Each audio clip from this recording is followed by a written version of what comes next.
તો અમદાવાદ વિમાન દુર્ઘટનામાં પૂર્વ મુખ્યમંત્રી વિજય રૂપાણીનું જે રીતે નિધન થયું છે તો દરેક લોકો શોક વ્યક્ત કરી રહ્યા છે, ત્યારે પ્રધાનમંત્રી મોદીએ શોક સંદેશ પાઠવ્યો છે। વિજયભાઈના કાર્યોને પીએમ મોદીએ યાદ કર્યા। દરેક લોકો જે છે તો પૂર્વ સીએમ વિજય રૂપાણીને યાદ કરી રહ્યા છે, શ્રદ્ધાંજલિ અર્પણ કરી રહ્યા છે, સાથે રૂપાણી પરિવારને સાંત્વના પાઠવી રહ્યા છે।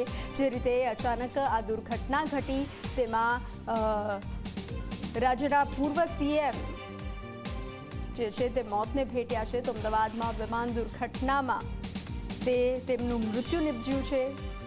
વિજયભાઈના કાર્યોને યાદ કરી અને પ્રધાનમંત્રી મોદીએ શોક સંદેશ પાઠવ્યો છે। પીએમ મોદીએ શોક સંદેશ પાઠવ્યો અને તેમના કાર્યોને યાદ કર્યા।